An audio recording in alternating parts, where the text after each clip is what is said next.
Okay, just bear with me for about 5 minutes. You're all good, honey.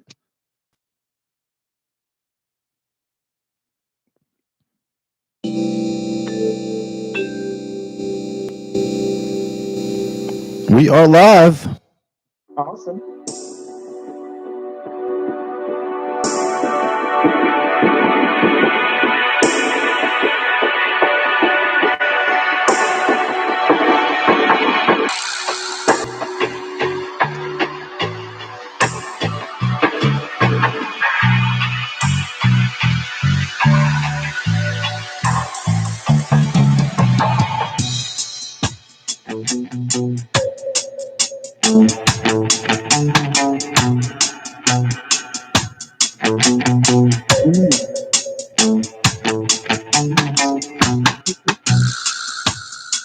Welcome to the SELAH Dubbcast.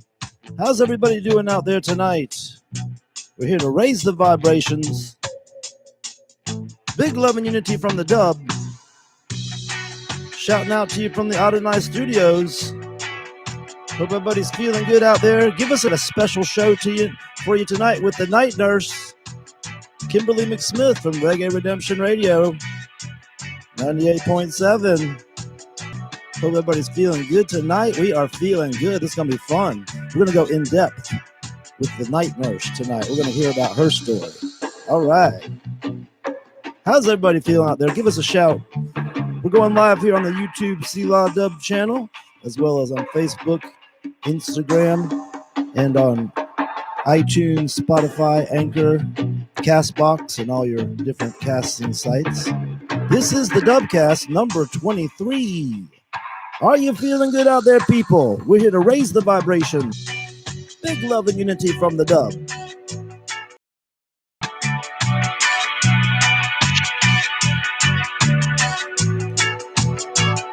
The SELAH Dubbcast is brought to you by Carl Heverly Surfboards. Check them out at Carl Heverly Surf.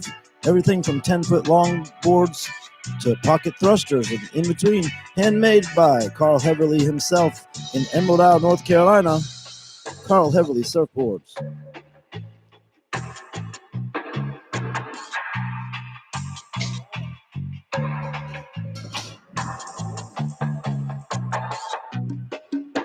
Grab your cup of coffee. It's going to be a fun show tonight. If you're on YouTube, please like and subscribe. Send us a comment and ring the bell. We're trying to raise up the tribe. How's everybody feeling out there tonight? Hope you're feeling good. Big thanks for tuning in to the Dubbcast tonight. We got a special show with sweet Kimberly McSMITH, one of our favorites, indeed, everyone's favorite. It's been keeping the reggae alive for probably 30 years now, and we are super, super stoked and super excited to go in depth with her and hear her story. So stick around. I want to thank everybody for tuning into all the vlogs and podcasts and acoustic casts we've been doing the last few weeks.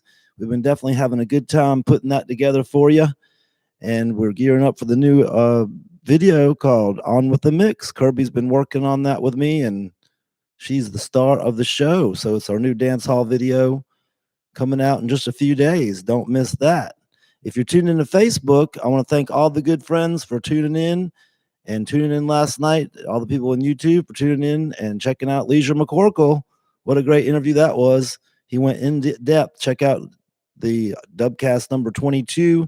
Leisure went in depth with his trip through India, Japan, Nepal, his years playing pop music, and now his years as an acoustic live musician. So check out the Leisure McCorkle podcast.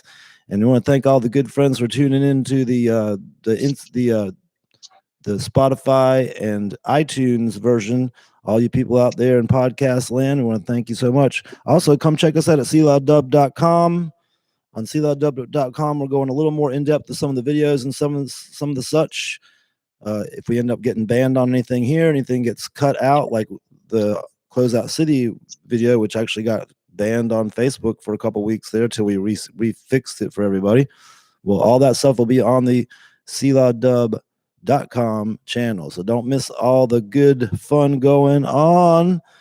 Big love and unity from the Dubb. All right, stick around in just a second here. We got the interview with Kim. All right.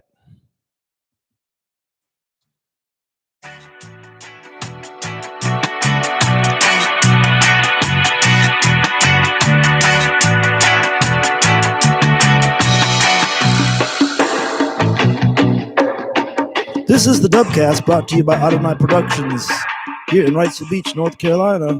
Check us out at AdonaiProductions.com.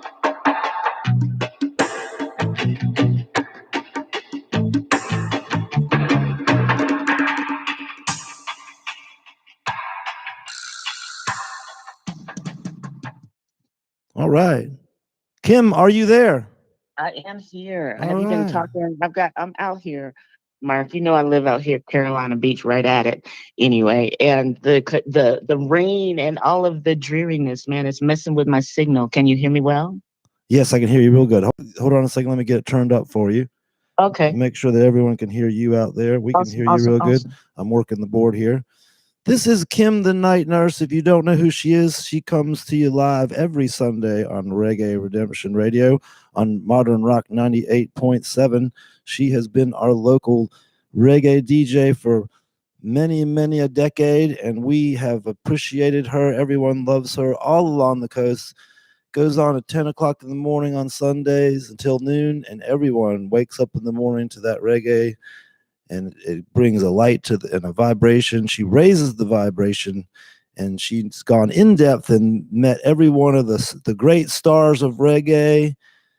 She's friends with many of the great stars, and she knows the history and the in-depth stories of the great roots masters. So today is going to be a very fun interview indeed.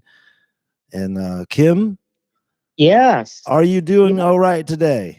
I am. I'm feeling well, Irie, and especially to be on with you, my brother. We go back way, way many years. I mean, you know, like you said, I've been in this almost 30 years. It's 28 this year. And that's a long time. I know it is. If y'all make me feel old when you talk about the years. Well, you're only 20. What? You're only 29 I started now. when I How was did that three work? and a half. Y'all know that, right? I started when I was three and a half. Okay, Yeah, man. I was a radio prodigy. You're 30. Is what they call me. Yeah. But yeah. So what was the question? Did you? I forgot where we are. I'm so excited. Well, we're just getting beginning, and I was asking how you doing. I know you've been through Doing some well. crazy stuff, and we probably don't want to discuss that stuff, but we can't. I could tell. Look, I could tell the people them. I have had a week, you all. I had my identity stolen last Friday, and I didn't know if you wanted to talk about it. No, man, it happens. It happens to the worst, the best of us. It's a human condition, you know, thievery, and it touched my life last week, and I'm still, you know, going through it and haven't gotten it all worked out. But I'm working on it, and the Most High is seeing me through. And reggae is, you know, as usual, is medicinal, and it lifts me up, like you say, it lifts the vibration. So yeah, thank you for asking me. You know, that's the thing about you know, I'm normally the interviewer, but when I get interviewed, I tell people, you ask me a question, I'm going to give you the answer. So thank you for that question. I'm going to keep it real with you the whole way. Well, good. Well, we hope you get it worked out, and we thank it's you, just one of those Mark. life things. I know, like my drummer. Oh my my drummer had the same thing happen, and like I said to you, he had a Cadillac bought on his his bank card, and they still think he bought a Cadillac, and he does not. He drives an old Honda that's all messed up. I mean, that's insane. You know, there are people who make their living off robbing other people. And I will say this, you know, as bad as this is, and it is not a good thing, and it's not a fun thing to go through, but it made me realize that this is the first time in my life that I've been robbed. I've never had any material taken from me. Yeah. So I lived 55 years and didn't get robbed. So I guess there's the silver lining. You know me, I'm going to always try to find that. Life in North Carolina. Right? Yeah. You know? So where we going? I'm ready for you. I'm ready. Well, let's go. We're going to go in depth. Okay. We're going to go from the start. Now, first off, I just really want to know where you came from, where are your roots? I know you've been in North Carolina for a long time, but you know, it goes back to your father and your family who has African descent. So let's just go all the way back from where your father came from and where you came into the picture. Grew up in Raleigh, North Carolina. Mm-hmm. I am a Carolina born and raised girl, but I grew up in a family with a father who is from Sierra Leone, West Africa. So some of those influences, of course, came into my life. And I've always been part of an Afrocentric family. You know, I had an upbringing in North Carolina. There's a town outside of North Carolina called Wendell, and my grandmother is from there. And so I spent a lot of my childhood even in that neck of the woods. So for reggae to find me, and to not just find me, but to find a place of connectivity, because world music, yes, has always been a part of African music, has always been a part, but reggae, there's no logical reason for it, to have found me the way that it did. And that's the way I describe it to people. Reggae found me and helped me find the rest of myself. That's the So, truth of me yeah. too. I think something when we grew up, somewhere in our upbringing in those 80s, we got some kind of reggae influence got into our. Aren't we blessed? But let's We are keep going. blessed So for it. you grew up in Raleigh, In and the so Carolinas, yeah, and so born and raised. And I can tell you, well, go ahead and ask the question before I go in, because I before was we go going to any go long deeper, in. I just want to ask you this. I use different questions I get from different interviewers, and Patrick Go for it. Patrick Bet David when he starts his interview, he always asks his guests, who were you in high school? Who was I? Who were you I in high love that. school? That's a great question, don't you think? Yes. Oh gosh. Now, can I borrow it too? Yes, The it's next the time best question. Best way to kick off an interview, right? That's a beautiful thing. So a lot of my friends know what I do because they listen to the show. And they would say that I was a clown. I was one of the class clowns. I always have liked to laugh and like to make people laugh, to my own detriment sometimes. And I have friends who never got in trouble for laughing in class, but I always got caught because I think I was a ringer. I was a ringleader, rather. So, and I was theatrical because I went to a magnet school. And at the time, it was the first year, I think, of this magnet school in Raleigh. It was Inlow High School. Really? In Raleigh, yeah. And out of middle school, you had to be accepted. So it was like a big deal, back then. It's not that magnet schools are not what they were when they first started back in the 80s. But yeah, so I got chosen as one of the kids plucked from, public school to go into this elevated and accelerated learning environment. And you had to choose a focus and a concentration, a major. So I was a theater major. So I've always been, somebody who put myself out there like I do now. Was it like that show Fame? Yes. You had all kinds of characters. Oh, you got me right in the feels with that, Mark. You don't know. I know, like the film. First of all, there was a film, so I know the soundtrack for Fame. Don't get me started. I will start kicking high and singing up in here. That is hilarious. Yes, it's real. So what kept you from becoming a reggae singer? What's crazy? What's crazy is that I can sing, and I've had people who hear me sing because I sing on the down low. And there's my kids, my ex-husbands with an S. Let's not talk about that on the show today. But I've had those folks, and people who spend time around me say, "Gosh, you can sing," and I'm like, I know.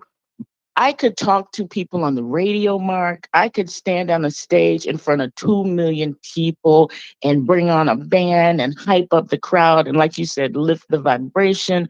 But when it comes to singing, I don't know. Something happens and I clam up, and I don't have nearly the guts that I do everywhere else. I don't know what it is. I do the same. I do the same thing every show. Confidence. I do the same thing every show, so don't worry about it. What do you mean? You're an awesome singer. Oh, are you serious? No matter who's on, everyone gets so nervous on stage. Don't let anybody fool you that you don't get. Everyone, even I remember watching Jimmy Page get interviewed before a show, and they're like, "Are you nervous?" Jimmy Page from Led Zeppelin. Are you nervous right now? He's at the Rock and Roll Hall of Fame Awards, and I'm nervous before every show. It's like everyone gets nervous to be in front of those people, and it's like a nerve-wracking rush. Something. It's terrible. It's gotta be, because I can do it all. And I'm never, that's the other thing. I'm never nervous on stage. Stage feels like a warm, fuzzy blanket to me. But if you ask me to sing on that bad boy, then all the bets are off. And I wish I could understand it myself, but I don't, man. Well, I wish I could, because I love to sing, I've had to psychoanalyze it, and it's all to do with the fact that music is so personal to the fans. And so when you're in front of those musicians, those people listen to you play music for them, there's a different personal everyone has Oh, such I a like personal that. attachment to that music. Yeah. So for you to sing in for them is really to come into their space and get really into their psyche. And so Yeah. it's a deep thing to do if you really know what's going on, or if you don't even know what's going on. It's can be, there's a wall that goes up because you're going to penetrate into their psyche, so, I believe that. and you can And I do a watch good you job all or a do it. bad job, and you can have a good reaction back. And most of the time they're going to react badly at first, especially if they don't know you. So you have to deal with the fact, just like anybody, when you first hear a song, you might don't know the musicians, you might be like, well, who is that? What is that? Because you heard so much and you got no time for it. And so people immediately, when they've never heard another person sing or their music, they're immediately going to be a little bit standoffish.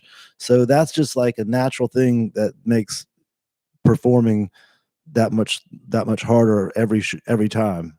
Well, but you bring up some important stuff, because I remember my first night on the radio, and I mean, I was horrified. I was horrified for a good 3 months, 4 months, until I just said, whatever, and just went for it and started to develop my radio personality. But I remember sucking really bad on the radio at first because I was horrified and I just didn't believe in her. I didn't believe in who I was trying to conjure, the night nurse. And I just had to start believing her. And then it became actually a persona separate from Kim, you know? And so that's what I kind of go into when I'm on the radio, because people who know me and, for real, I mean, I'm Kim. But people who conjure the night nurse and listen to the show, I have to kind of make her, she's part of me and we are the same person, but she has some qualities and elements that I don't. Wow. Well, before we get to the night nurse, and before the Yeah. night nurse was ever invented, there was Kimberly McSmith, who graduates from high school. Did you go Yes, off? Did you go off to college? I did. So I went to High Point College as a freshman.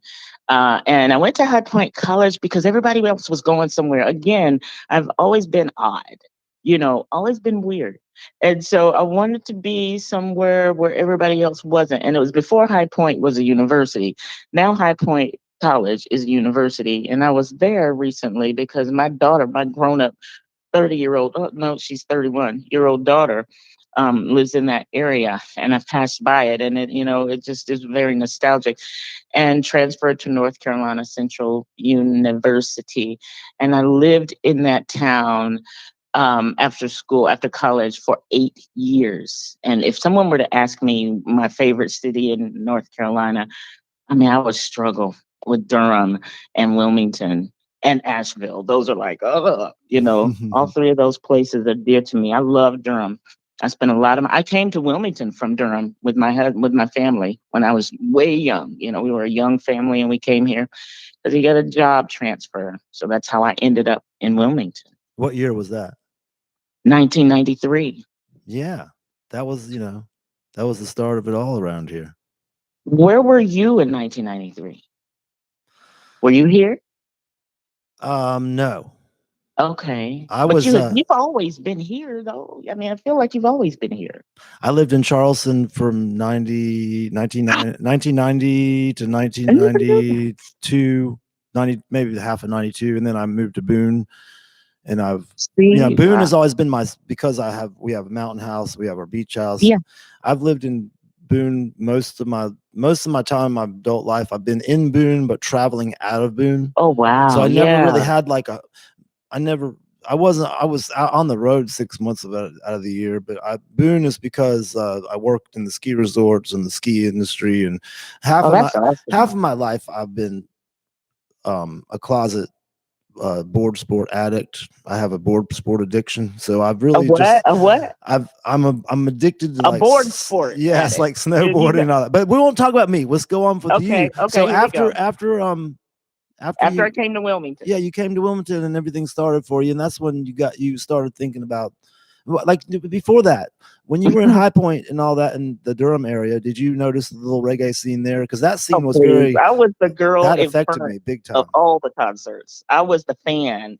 I was the fanatic. I Right. was when Black Uhuru was at the Cat's Cradle, when Black Uhuru was in any club in the area, in the Triangle, in the Piedmont area. I ran around following bands, like Awareness Art Ensemble, Like, I mean, just, yeah, I That was that reggae girl. scene was so like a little different from us, ours now, because we were looking up to all these elder Yes. heavy rastas that were deep inside the Yes. scene. And so Roots. for all of Roots. us, I know you probably experienced everything like from 80, not 88 to 90. In the 90s there was like this, Earlier. Yeah, yeah, this man. like little Yeah. reggae world that we were all a part of. And Yes, man. And I mean, at that time, it was just roots. It was just roots. There was nothing else, you right, know? what did So that's what captivated me what did your into this dad music. listen to, though? Your dad's music, what was that like? African music.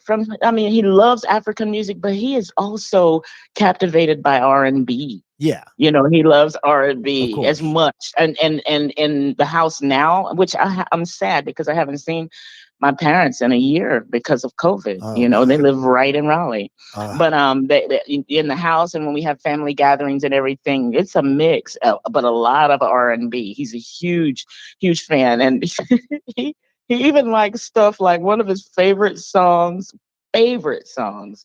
is "Waiting on the World to Change." oh yeah, that's a wonderful, That's one that's of an his R&B, favorite songs. that's a masterpiece R&B song. Well, but it's really not. I mean, it is, but not when you've got what is his name singing it? Oh my gosh, this I wonderful know, young man. I know, but Yeah, that's the version he likes. but I I really can't have think a of his name.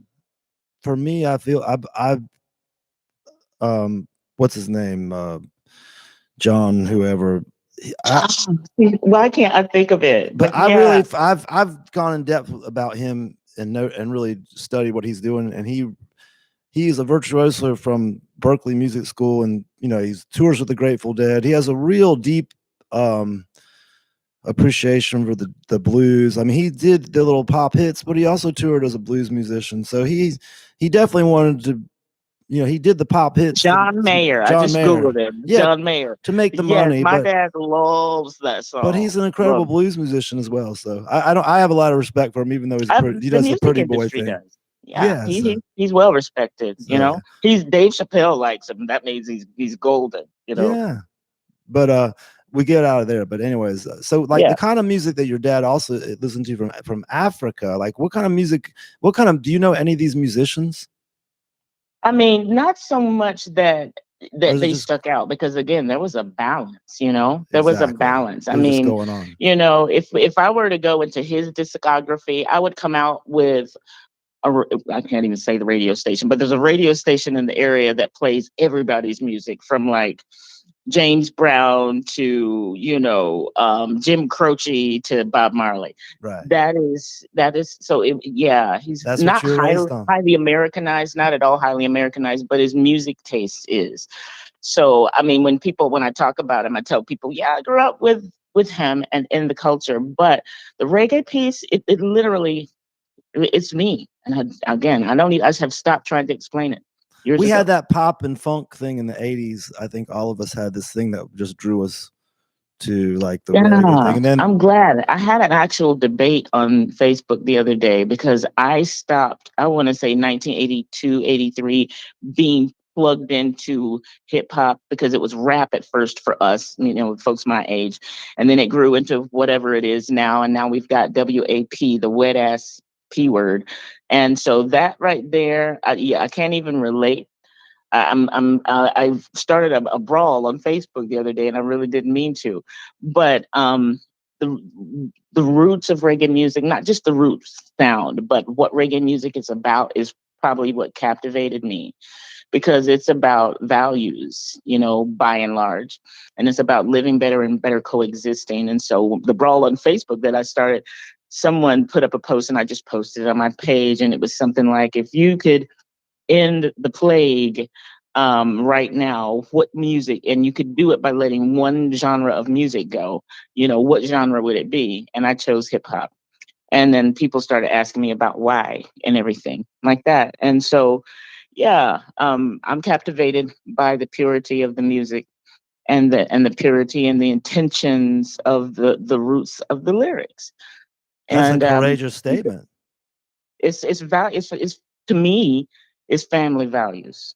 Yeah. That's what reggae is to me. And Mhm. if the music that I listen to and that I embrace most can't represent me by and large. By and large, all genres fall off.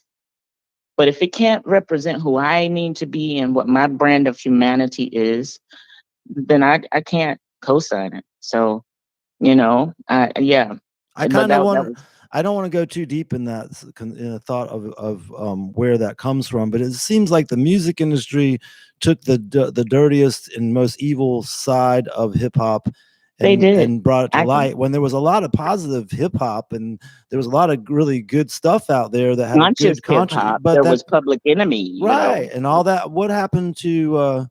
I don't know what happened there, but it seemed like there was the music industry said, "Well, this is what sells, and we're going to push this." And That's what they did, you ain't got no, and that we don't want to make Babylon system does not want to make the people too conscious and too and they don't want exactly to empower people quite too much. right, and that's the whole thing. So Let's keep them, that's part of that let's keep too. them running for Which the is gold. and I love reggae because it's rebel music, like Yeah, Bob said, it's rebel music. that's deep. So when you came to Wilmington, you were already a conscious Rasta loving, reggae loving Oh person. yes, So then you just how'd the radio it's gig come ridiculous. If I about? told you, you would not believe it. You I've got to said tell it. us the magical It's story. so ridiculous. So before I left, there was a woman on the radio in Raleigh named Sharon St. Clair, and she was on public radio, an African American woman, and she was the night nurse in the Triangle area. Really, they didn't call her that, but that's what her role was, and wherever she said go, that's where we went. She was at all the shows. She was on the radio. So I found out with 3 weeks' notice that my husband at the time, had this job and we needed to move. And I said, I don't know what I'm going to do without your show because, of course, we didn't have the internet in 1993. And so she said, well, girl, I know this one guy who works at the public radio station. His name is Larry Thomas, and he does a jazz show. But when you get there, call the public radio station. And we found out what it was and everything. And, see if they have a because all I wanted to do was hear it. I didn't want to be it. I just wanted to hear it. And then I got here, and they, at the time, it was WHQR. And at the time, they did not have anybody playing reggae, but public stations always have volunteers. And they had been in and out of students from UNCW and, community folks who had done it. And this guy, even the jazz guru, and he still is. He's at North Carolina Central now, I think, on the radio. Is the last time I checked, Larry Thomas. But he's also from Wilmington, huge family name, really good folks. And what he did was he said, well, I called the station and asked for him. And then he finally called me back and he said, well, we don't have anybody doing it. If you've got records and music and you want to do it, this is really on the precipice of CDs, just the Yeah. beginnings of us even dealing with those. But he said, if you've got music, yeah. And he said, and I have some I could probably get you too. So I met him at this cultural store that he used to have on Red Cross Street. He used to have like a Rasta conscious African American bookstore and all this stuff. And yeah, I went to his store one day and he had, I want to say, a good maybe 100 CDs that he had gotten through working at the station, and distributors send them. And he's a reggae fan, but he's not a reggae lover. And he was like, "You can have these." Oh my And gosh. I had some of my own. I was blown away. He said, "You can have these if you're gonna do it." I said, "Yeah, I'm gonna do it." And so I had a meeting with the general manager, Michael Titterton, at the time. And Michael was a man from Wales. And he asked me to come in and bring a proposal, which I wrote down on a legal pad, a yellow legal pad. Yes, I did. Because that was a time in which everybody in the place didn't have a computer in their house either, 93. No. So I met with him and told him, look, I've got my records. I moved here. And I was, yeah, in media, really, in Durham. I wrote for the Black newspaper and in Durham, the Chronicle, I believe it was at the time. Don't quote me on it, but I think it was. It's been ages ago.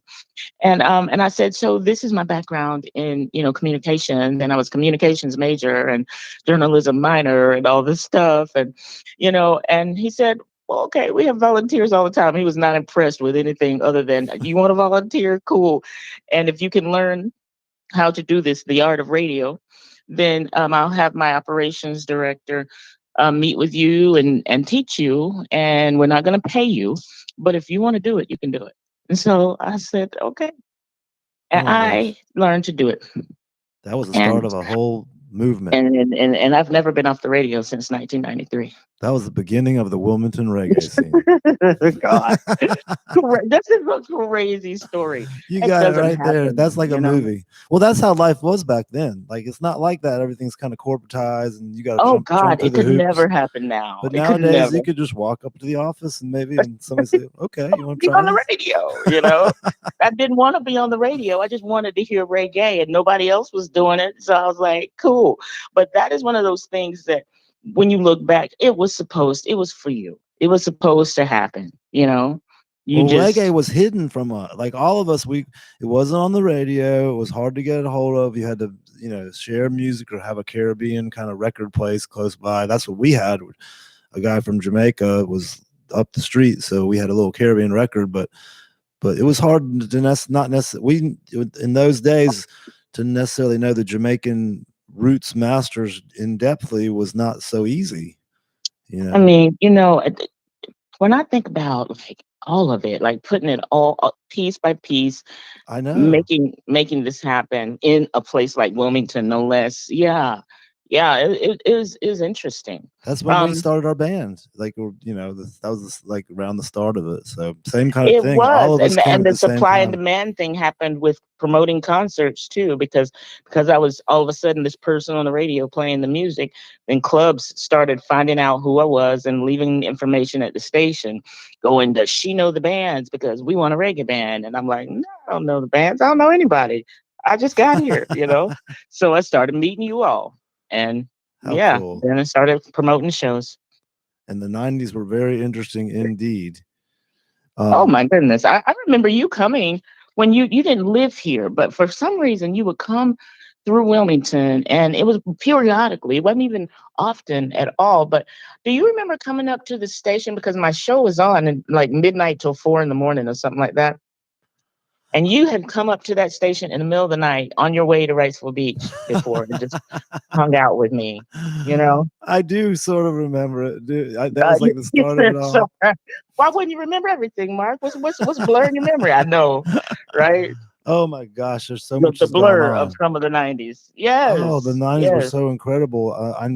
You would just blast our music when did not know what we were doing. We were just starting out and recording these crazy little recordings, and you would just play the music. I'm And playing it, man. so Whatever. we That's what still I was got there I got for. hit songs because of you, so You got what now? I got a few like just hit songs in the neighborhood around here because of Ja you. So Life Tree is my favorite. You yeah. know Ja Life Tree still from SELAH Dubb, OG SELAH Dubb, Ja Life Tree. That's my cut right there. I Oh, it's love it. so funny because it's a song that I wrote at such a young age. You know what I'm saying? You So remember it?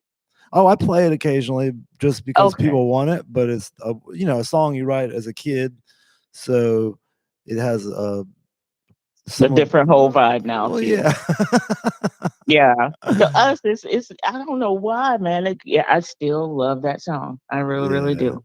fun I think times it's that just be. sweet and it's clean, it's pure, it's good, and it's effortful. I can tell you all are giving it everything you got at that time. Yeah. Well, Yeah. in the 90s, we had all the big roots bands go on tour, and that's when I Mm. got to tour with everybody from Butters Now, and how and really? and all. I got to play with all this in the 90s, and they all came through here, Burning Spear and all those bands. So what was the spot everybody was playing? I mean, you had the Mad Monk, but then after that, that kind of burned down probably. It did. And then It so burned down. I want to say, yeah, it burned down. The OG burned down before I got here. You yeah, know. then they had the second one. So you had a few reggae shows there, but when you had a big band come through town, where would they play in the First of all, 90s? I didn't do big bands at first. The first band that I ever booked in Wilmington was at Bessie's downtown. I don't know if you ever played there, if you I ever remember played it was Israel Vibe, wasn't it? on the river. No, that was the first international band Oh, that I okay. booked. But the first band, like regional or local or national, before I did Israel Vibration was AAE. It was Awareness Art How Ensemble out cool. of Richmond, and it was Yeah. at Bessie's. Bessie's was the first place to bring me and Night Nurse Promotions to do live reggae. Yeah. If people don't really realize, AAE, Awareness Art Ensemble, was the most popular East Coast kind of They were cover band, gods. and Yeah. in the 80s all of us kids would go see them play. Yeah. And that was kind of our introduction to the Rasta culture, I think, for everybody around It was. the Carolinas. And they would lay it out, those shows, and they were the all the gurus, kids would be man. there. They were one that I followed a lot in the 80s and in the 90s. And when I got here and I could bring them to me, it was awesome. I'm still, I keep in touch with those guys. Do you? And we lost Chuck X to cancer some years ago. Really? But he was the bass player. Yeah. But everyone else is still Sad. moving and grooving. Olamina is the lead singer, and he's the one I talk to the most. And everybody knows Drummy Zeb, went Yeah. large and in charge, Drummy Zeb joined the Wailers. and joined the Wailers. Yeah. Yeah. I mean, Awareness Art Ensemble, like every one of those guys could have had that kind of break because they were that amazing. Oh, they were all top notch. Amazing. I finally got to play with them at like 93 maybe, and Oh wow! I was on stage with them, just even though they were the local, it was like Yeah. the first step in, wow, I'm playing with the top, the greatest. It was tripping me out because I was like, I remember being in the crowd watching them. Now I'm on stage. I do too. opening I up was for the them, crowd and in Durham and all those places that I went. Yeah. That's amazing. That's an amazing band. I've loved them way before I was the Night Nurse. I loved it all way before I was the Night Nurse is second to reggae. Yeah. Yes. And throughout the middle of the 90s, we had that little uptown scene and all that going on. With Charlie Brown's, we got into that. You were hosting a lot of that stuff then, and that was some of the most fun I've ever had, man. Charlie Brown's Downtown Lounge, reggae Sunday nights that looked like Friday and Saturday every Sunday night. That place was insane. And some of the craziest bands. I brought the Abyssinians there. The Abyssinians roots reggae band played on the Charlie Brown stage, Yellow Man, and on and on. And so many of the locals like you all and the regionals, that spot was tiny and large all at once. I was so grateful because you brought us in as like probably one of the first bands because I did. Because you were helping us out a lot and you needed bands in there. So we come in and play. And I was going to say, I knew you all. Here's a little story. In the about the late 90s, I got a weird record deal, and this weird record deal ended up being this producer sitting me down saying, you can't, I already had dreadlocks to the floor and was full on roots. And this guy came to me and said, what if we cut your dreadlocks and get you in a rock band? You're really good, but I can't see it. I don't see it. And this guy was Stuart Copeland's, Stuart Copeland from The Police. He was his producer. He produced all of my God. He produced Synchronicity, but he was just the sound. He was just the engineer. He wasn't the producer, but he was the producer on. He was producer on a bunch of other stuff later on for Stuart Copeland. He was friends with him. So he was saying all this stuff to me, and I was like, oh crap, what do I do? Okay. Mark, he that's said, an awful. He goes, I'm going to give you unlimited time to go make this record. I want you to make a record that's not reggae. So in about 98, 99, I don't know, my roots band kind of broke off and like, what the hell are you doing? I kind of, and I made this record that was like kind of weird funk, weird rock. It was my worst record. And I was playing Bessie's and all the different clubs, and I was on the Roots tour, like playing strictly Roots. And in that little reggae Roots tour that was there, you could play all over the country in these different places. But when I came out that record, it was not Roots. And I came through and played like Bessie's and places in Wilmington. And those tours, I played this weird rock and got a really bad, like I played some shows where I had a really bad reaction. And you mean you personally? Oh, the crowd. And then they came to you and said, what's up with this guy? And you had to come to me and say, or you didn't say it, but you stopped. You had to stop booking me. I understand why. You had to stop booking. I don't remember, Mark. I promise. You had to take me out of the mix because there was complaints. And I know why there was complaints. This was a time when I changed over from SELAH to the SELAH sound system before SELAH Dubb. And so, but what was crazy was there was a lot of talk all over town. And I knew all the Rastas in depth, and they were all, the Night Nurse ain't gonna book you now. You're playing that weird funk. And this one lady looks at me. She looked at me at Bessie. She goes, I'm going to tell the Night Nurse, you can't fake the funk. You're not even playing reggae anymore. That was the first time I ever heard someone say you can't fake the funk. She kept going, you're faking the funk. You can't fake the funk. I'm going to tell the night nurse. She went and told you or Oh something. my And so God. I've played for 5,000 shows. I have no animosity to anybody in the Oh, scene or anything. Mark, I It am was because sorry. everything you do is your own reaction, or wherever you fit in is how you fit in. I was not fitting in, and I was playing this weird Oh funky my rock, God. and it was not good music. That album was terrible, and I kept playing those songs. And so, anyways, I lost the Bessie's gig to that for a while, Mark, and I got because I cut Redemption you out. back. Yeah, but it wasn't your fault, and it was my fault. Oh But then man. but that scene was still blowing up, and I remember going to see a lot of great shows there. And I remember Oh you had God, man, Israel it's one Vibe of my there, favorite spots. and I'm still friends with Lori Freshwater, who was the owner of the club at the time. Beautiful girl, then and now. We're still yeah, fast friends. Yeah. great times indeed. Downtown, fun times all Yes, over. man. Now downtown Wilmington, we what? It's been when I look back at 20, that's almost 30 years, 28 years. We have really just done such amazing stuff with this genre, with this music in Yeah, this area, right? We've done good stuff, big stuff. it's been amazing. And then so we got into 2000, 9/11 happened, and that was like kind of cut everything off for everybody. And Oh wow. is this the time when Yeah. you switched over from public radio over to terrestrial radio, right? Yeah, man. Yeah. And actually, I've had a little bit of a trip. So WHQR allowed me to, while I was on Rock 104.5, to in 1996 to do both shows. So I would leave at 4 a.m. WHQR, and then I would be on Rock 104.5 by 10 the next morning.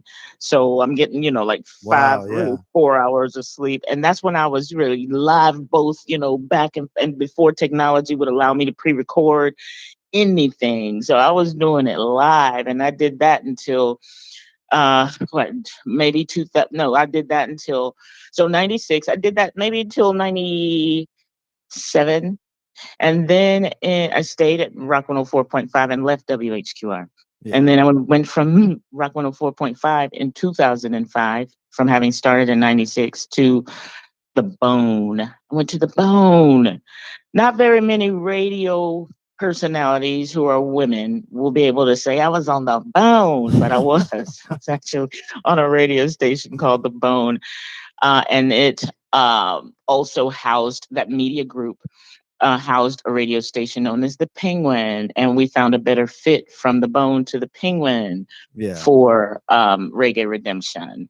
And then I started noticing all these radio shows streaming, and the Penguin didn't at the time have a stream. So in 2011, I trekked on over to Modern Rock, which is where I am now. Coastal Carolina's Modern Rock 98.7 on Sunday morning, 10 a.m. until noon. And they had 100,000 watt reach, and they had an internet stream, and I wanted that for the music mostly, not even for me, but for the music. And it's been interesting, to have that kind of reach, and to know that people everywhere can hear it. And now, of course, the Penguin does have a stream, and all radio stations do, but in 2011 they didn't. Well, And yeah. you have had a fan base that has followed you religiously throughout the years, from all the way from the days of the early radio all the way through. I mean, Oh, there's my. families that grew up playing this reggae to their kids, who those kids grew up. And I mean, over the years, more than I'd be in different towns, people like, oh yeah, we wake up and listen to Reggae Redemption. We Oh, heard man. you on Reggae Redemption. I hear that all the way up from Nags Head, all the Oh, way my close to God. Charleston. It I comes love through, it. and you have made such an impact that there's not many DJs that you can say they still tune into this one radio show 30 years later. I mean, you passed up Howard Stern, you passed up Oh God, I passed wish. up John Boy and Billy, you passed up all these people, like, because this Oh, the you're purity and awesome. the reggae has is the most crucial thing, and people just they don't get it anywhere but from you. So you're able to bring them something they have no clue where to get and how to get and what to Well, find, I what to tell look you, for, you know. though, Mark, I was afraid when internet radio and satellite radio came. I was afraid. Yeah. I was afraid of that. I was scared of that. I was insecure about that movement. And over the years since they have come to be and have been, I mean, it's weird, but you're right. It's people have stuck with Reggae Redemption and the Night Nurse. It's the strangest thing in the world. But yeah, I was. I remember hearing about it before it came, and I was like, What do you mean, internet radio state? What are you talking about? You know? And when it came, I was like, Oh my God, that's what it is, and they can hear it anywhere, all the time, all over the world, and they still do hear it anywhere, all the time, all over the world. But they still turn on Reggae Redemption. I Oh, they mean, do. it's crazy, man. It is. And I remember at HQR having to, what folks didn't see behind the scenes in that those first years were reel to reel machine, something called a DAT machine with Yeah. something that looks like 8-track tapes that you record music on. If you know, some folks had their songs on that. The beginnings of CD and vinyl. Yeah. So in real time, I'm setting up a vinyl track. I'm using a DAT machine. I'm getting ready to spin a CD, and I've got some vinyl, and I've got a control board in front of me. That's It's real ridiculous now. radio. It's not, yeah, that was crazy. That was crazy. And if I look back now, I, with my 50 something brain versus my 28-year-old brain when I started this show, I don't think I would be down for all that. I'm glad that technology makes it easier, you know. I Yeah. am. But Well, I can say I did it. I can say I did it. we saw the evolution of crazy equipment and crazy. The 90s seemed like something new every 3 years. Yes. And then For musicians too, was it? yeah, and then the 2000s, it just seemed like then we get into this internet world that you have to adapt to more and more and more. Now we're fully immersed, and that's where I want to talk to you. And now that we're at this level, I mean, I still got my old jam box. I crank up the radio every Sunday when you play, and it's hard for me to express to you without gushing on you too much that you're a legend here, and it's Mhm. legendary in a different light than what I can express to you. But what I want to say to you is, as we expand into this internet world, I say this to a lot of people, but I really think you are the number one person that really needs a podcast that's regular, a couple days a week, just a really nicely organized little podcast that you could put on. I think the world would just be, so many people involved in so many different not just reggae, but just different places, different worlds, and Well, the world would I'm really so like that. glad you mentioned it because in March I am launching a podcast. It was supposed to be a little earlier, but my co-executive producer Chuck Denson, Chuck D, the unofficial mayor of what do you call it, downtown Wilmington, and one of my best friends on the planet, who has been with me in Reggae Redemption since the '90s, not the very beginning, but very close to it. Chuck had a minor stroke here in the past month. And so we were working on a podcast that we were going to launch like at the new year. But we are really conscientiously hoping that we can get this launched by March. And if we don't by March, we know that we are straight for April. But it's going to be a hodgepodge. It's not just going to be about reggae. So that freaks me out a little that you say that. I haven't mentioned that to you, have I? No. Wow. But we haven't talked, but In a we kind of minute. talked. We We haven't had a little talked pot. since your new music, Yeah, we you had a know? little talk, a few months back before I had to go into Yeah. the When you hospital. when you introduced and gave me your new music, which I gotta tell you, I play Smile quite a bit. I think that's, to me, that's one of your best ever. I love that song. Oh, I'm honored. I mean that. I um, love it. And folks love it. And I get requests for it. But I personally love it. And you know oh, me, Mark. I don't say anything to make anybody's day. I say exactly what I mean, you know. So I love the tune. I oh, do. I'm honored. I'm honored. So we'll get to that now. What nowadays we got a lot of new stuff coming out from Jamaica and worldwide as far as reggae music goes. So, who are the heavy hitters in your heart and your soul that you've really been into in the last couple of years? Like, if Oh, to turn goodness. people onto something new, not just the old roots. A lot of us know and have heard it all before, but some of the newer players in the game. Who are some of the people that really catch your heart? Well, I mean, at the risk of being cliche by now, because everybody loves a little bit of coffee, I'm going to go ahead and say Coffee, the Okay. first female reggae Grammy winner. Coffee to me is light in this world, and speaks so much freedom in her lyrics, and even in her packaging, and how empowered she is about who she means to be and how she means to be seen. Yeah, I love her She's videos. a very strong spirit in a tiny young woman. She just had her 21st birthday. She and my son are of the same generation. He's 21 as well. Hmm. And I'm just so proud of Coffee as a female, as a Jamaican, as an artist, and just as a person. I revere her quite a bit. I like her. I'm also a Chronix fan. I just think Chronix is the perfect amalgamation of a lot as it Yeah. relates to Caribbean music. Hmm. He's got that he's like, I think Chronix can sing. So he's a singer. He is a chant artist. So he's got that dance hall vibration. He's got some of that ragamuffin in him, and and he's young, and I'm thinking, if he is this now, and he was instrumental in Coffee's development as well. So if he has this talent and this eye for the industry and the music that he does now, I think he has longevity in this industry, and definitely in reggae for some time to come. He's smart. So he came out as an artist because I think that's a great vehicle, but then he got interested in the background and in the producing and in all of that. And so I like to see that, particularly in Jamaicans and people from the Caribbean, but by and large, for Jamaicans, because I don't ever want to take anything from that island. So much has been already. And so I always tell people, well, I'm not from Jamaica. I wasn't born there. It was born in me.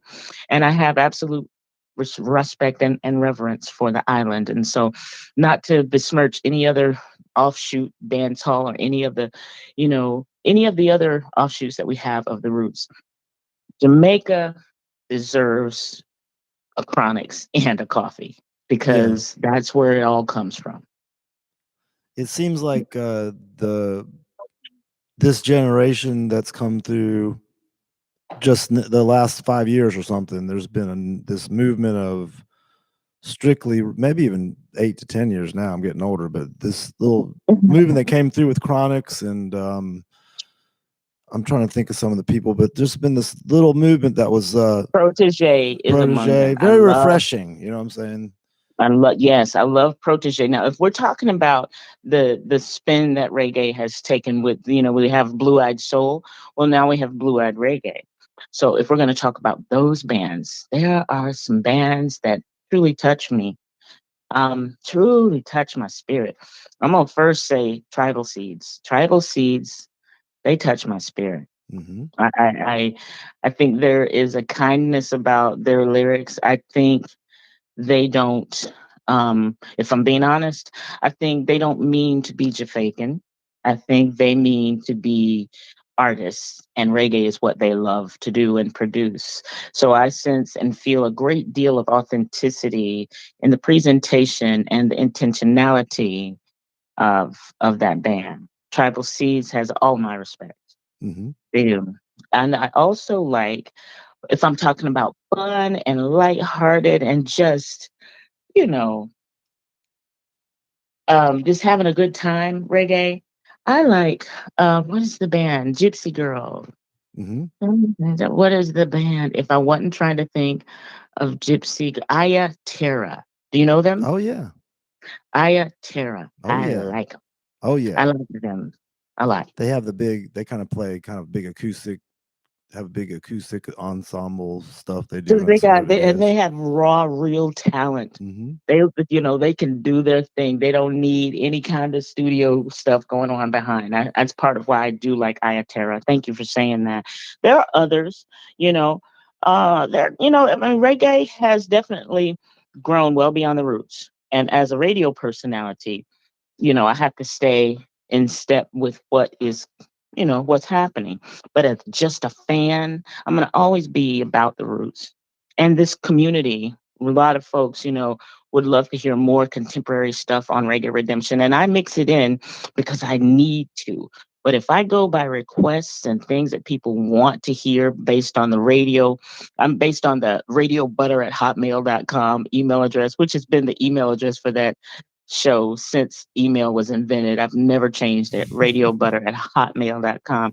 But if I listen to that and calls from my hotline, it's always roots.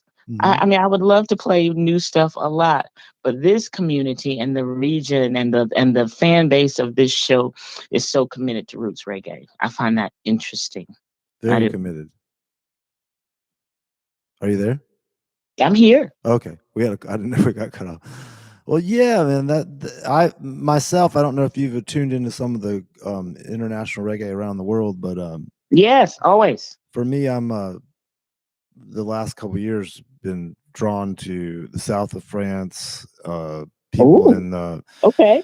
Italian reggae, south of France, all those people in those areas. There's bands like Do you Dub have Inc. favorite bands there? Dub Inc. is my favorite band of all time ever. No, you can now see if you mention them, that means you got to drop me something on them so I can listen and add them to Reggae Redemption. Dub Inc. is the greatest, in my opinion, Never heard of the them. most incredible reggae band that's ever been. They've taken what we all created and taken it one step further with some What took kind of away? virtuoso ability. Because the singer, they have two singers. They have a toaster, and he's got this real Ooh, low pitch voice, and then they got this lead singer that's like, I can only compare him to Freddie Mercury. He sings like he's like almost an okay. opera singer.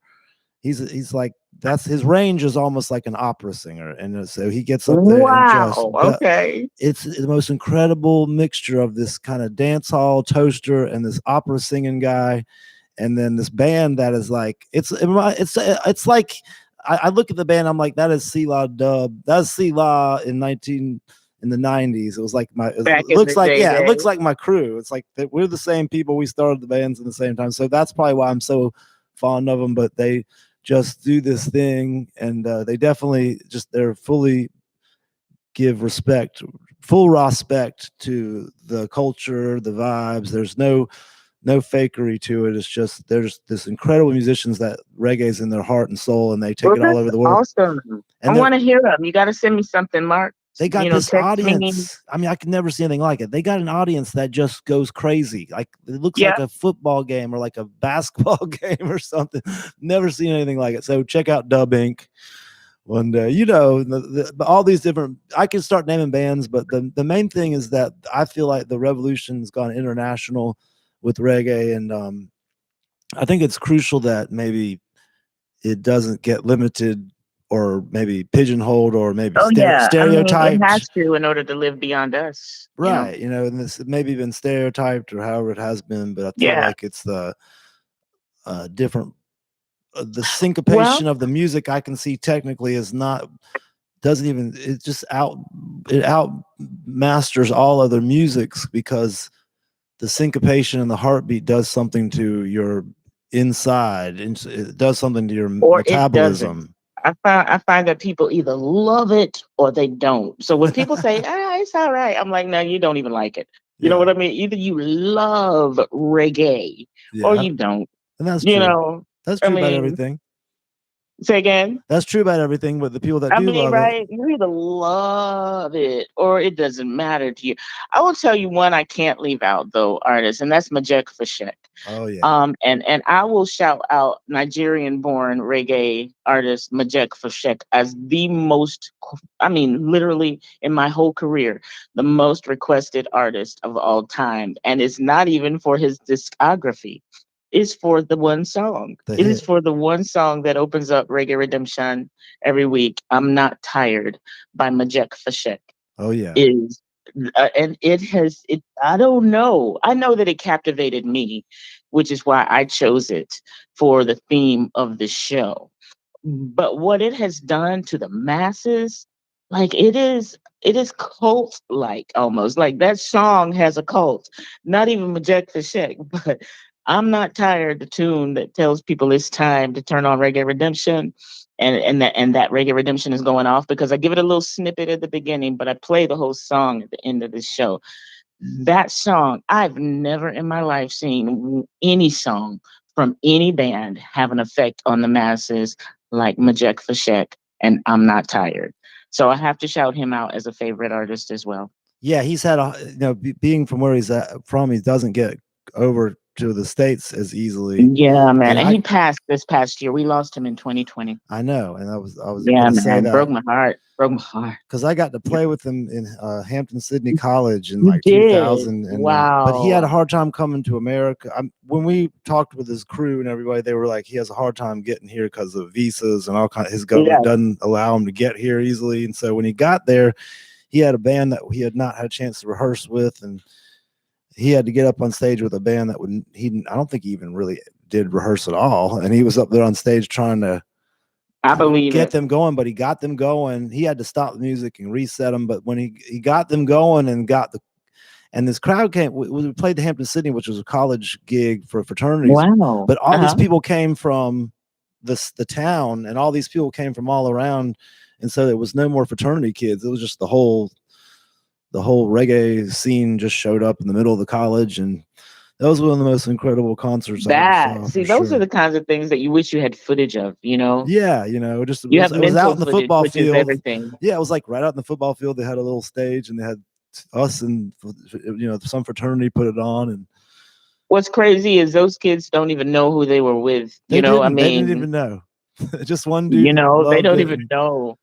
Yeah. But yeah, I have to mention Majek and, yeah, and that tune. I'm so glad you had that experience. all these great the great elders are definitely getting older now. So They I are. would hope to And interview them someday, or have you. I hope you could interview some of these people, especially like Burning well, Spear. this past week we lost Daddy Roy. I know. Just yesterday actually, and I'm gonna feature music from, and he's a toaster, which in American music, a toaster would be like a bit of a crooner, you know, but also someone who could maybe scat if you're talking about jazz music or whatever. Daddy Roy has his own brand of reggae, Or even and or I would say that's even that's where the birth of rap came from. yeah, If you go man. all I the way mean, back to, just putting it down. yeah, This scat rap is of the same family. You're exactly. right. You're right. And he passed away, I think, yesterday. And so immediately upon hearing that, whenever that happens, and it seems to happen all the time, and we lost, Toots Hibbert in I know. 2020 from Toots and the Maytals, and he's nominated for a Grammy this year, which March 14th is Grammy night on CBS at 8 o'clock. Um, and I'm really excited for him and all of the Grammy nominees. But and how could I forget Skip Marley? I can't leave out Skip Marley in terms of impressed and how impressed I am. The kid is the genuine article. He Oh really yeah. is. We Yeah. met him that day when we went on the bus with the When we were Marleys. on the bus with my broken foot on the tour bus. I mean, do you even remember that? Yeah. Yeah, we went and hung out with Steven. That was so cool. Crazy. We had to do it. We were like crazy I mean, that was groupies. ridiculous. I broke my foot in the show. And I was like, Oh but I my have this, god. we have this thing after the show to get on the bus. And you're like, what are you doing? I'm like, F it, we're going. Oh, And we were on the tour bus with Stephen Marley's whole band, and Skip was there, and it was crazy. Stephen I Marley was feel like, "Who are these people crashing our bus?" right. They didn't know who we were. They did not care who, because I know a lot of folks. I don't know the Marleys. I don't know them. I have had several occasions to be around many of them. Ziggy Marley and the Melody Makers, full on at the House of Blues in a green room. Not and I get it, because even on the scale that I am a local celebrity, man, you don't ever know how people are coming at you. Yeah. And I'm really not. I'm not a people person, and that doesn't sound good. But I'm gonna qualify it by saying that I'm a loner by You're nature, and introverted. I'm a recluse. And so because I'm on stage and I've done what I do on the radio and in a very public way, I think that makes people think you're full on all the time. But that is not the truth. And so you get freaked out a little, Yeah. around people. So my experience around most of the Marleys has literally been that they are really not arms wide open. But I get it, because if what happens to little old night nurse in Wilmington, North Carolina, happens to me, and it can be an onslaught sometimes, and you know what it's like because you're a musician. I cannot imagine what having Marley attached to my name would make me feel like. And so, I've always given them their space. I've always given them their space. This kid, I find, I'm impressed. I love Skip Marley and his fearlessness with doing whatever he wants to do. Yeah. He just goes for it, Good and he's good. vibes. And he's been nominated for this Grammy as well. He's Well, that nominated day, for a Grammy. we were Mhm. hanging out with the Marleys. They didn't seem too standoffish. I mean, I was talking to Steve, and he was like, "Oh, he said I put your CD in. I listened to your music for a minute," and he was like very laid back, just like just rolling one up and just chilling. They always seem And like I'm sure that my foot being broken was not me at my best. I'm sure, and people who are listening to this, I mean, I'm not even joking. My foot was broken, and I oh, schlepped to the bus. I'm oh, being so rude right now, but I'm multitasking. Let me tell you what I'm doing. I'm being a Jamaican completely right now because I'm eating a veggie patty. I'm actually eating a Jamaican patty from the African Caribbean Market and More, which is this awesome store in Wilmington, and they have the best patties in town. And so I'm eating a Jamaican patty, and I'm having my IPA Voodoo Ranger that's and good. while you're interviewing me. So I'm being rude, but I gotta eat. I gotta self care and be the night nurse all at the same time. So I apologize. Well, the Dubcast is just a hang. We're just That's hanging. what I'm saying. This That's isn't what I'm some hoping. I'm with major interview. family, right? I know I've had you on for a long time, so we'll get It's towards. all We've good, already been baby. on for a good Whatever. hour, but I just honestly, I feel like everyone wanted to hear your story, and Well, so thank we've you. gone really deep here, and I want to save some for another Dubcast. We So, will. but I think I've already got a bunch of comments up here, and Oh everybody's been listening, man. and I would just want you to know that you are, even though we don't touch base because I'm always on the road. This year I've had time to sit back and really think about the real important people in my life, and you've Man. been crucial to my career more than I would say, more than anyone, almost anyone, because Oh my gosh, you have played my music for 30 years, and you played my music to you're the only person on the radio that plays my music. Maybe a few Stop people, it. but not, you're like the only one that's really played my music and been my supporter 100%. And you've supported all the locals, you've supported the local music, you were here to make the Lazy Pirate, the incredible thing it was, Oh, with and my Danny Swinson. Danny Oh, Swinson, and all my this. partner in reggae crime. Man, you talk about a heartbreaker. Losing Yeah, Danny really was something for our community. it He was a he did mind so much, and blower. he loved reggae. He loved Selah Dub, and Yeah. the pirate loved Selah Dub. I'm telling you, man, Oh that yeah. that that was genuine. It It was was a genuine. great He loved time. you. Yeah, so I was about half dead when that all happened. So I kind of missed out on the whole memorial time, and Yeah, well, you were it was healing. You crazy. were trying to fight your way back and not be where But he ended yeah, up. It hurts me to this day that Danny passed. It and our does. our I'm so glad that condolences. you're well. Yeah, and our condolences to Tony Dredd, who we also Oh lost. my gosh. Which The first person that I met in Wilmington me was too, Tony Dredd. me too. You really? Yeah, the first gig I was at, Tony Dredd was in the corner waiting to hear us play and wanting to jump on stage, and it was Oh, always good of vibes course. because That's we were what just Tony little Dredd kids. did. He was infamous for that. Yeah. He was the first person I met, and Tony Fisher was the second person from what was the band that they had? See, now I'm gonna get myself in trouble. There's been so many bands, and the night nurse is not 28 anymore. So, God, I cannot remember the band right now. oh, Tony Fisher's gonna kill me for not being able Oh, because to he's remember. had three other bands since then. if we had not been talking about a million of them, it'll come up in a then we minute. wouldn't have been. But It's hard Kevin on a podcast. Patterson, Yeah. Joe was in the band. I Yeah. mean, Tony Fisher was in the band. I cannot. Jamie Person was in the band. Just know that I'm naming all the guys in the band, and it is escaping me. This is a true sign of age. I'm telling you, man. But I loved them, and they Wonderful were days. one of the first. I think they were the first local band that that I booked and that I made contact with, because I met Tony Fisher.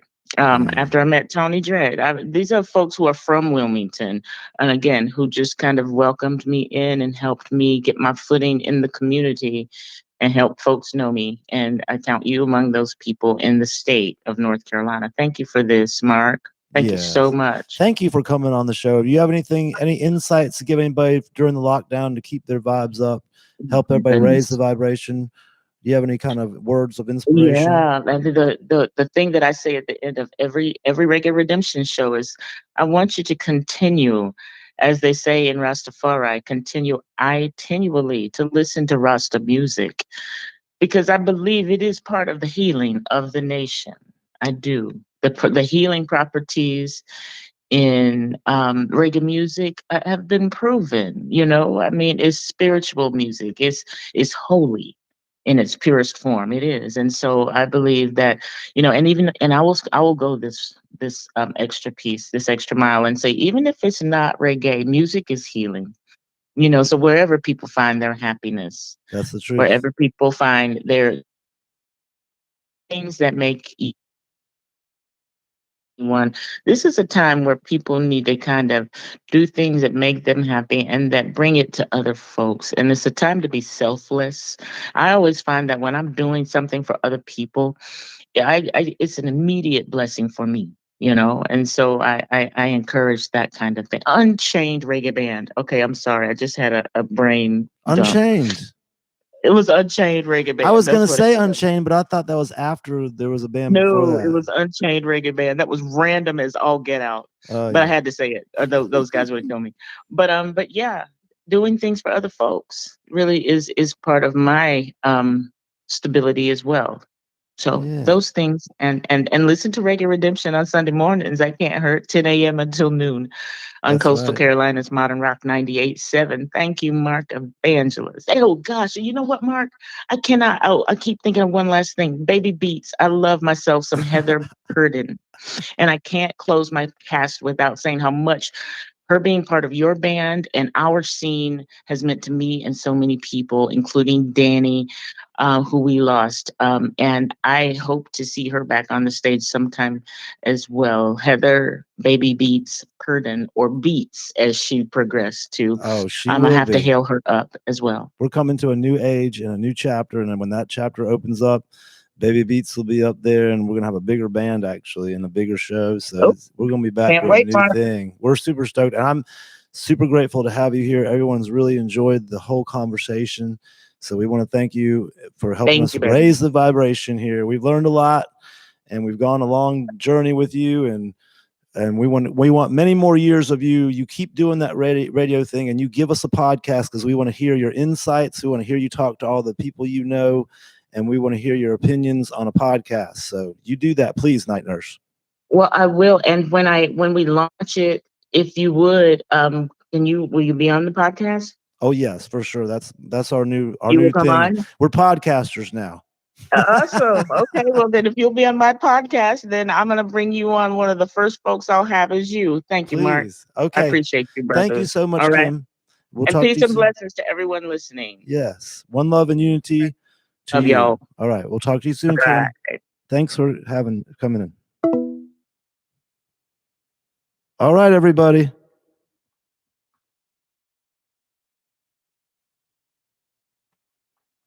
What an incredible interview that was. We want to thank Kim, the Night Nurse, for coming and joining us. What did we learn today? We learned that Kim is the legend. She is the GOAT. She is the #1 reggae DJ in the country and in the world. She is loved by all of us. So thank you so much, Kim. We had such an awesome interview, and we've learned a lot, and we've raised our vibrations here today.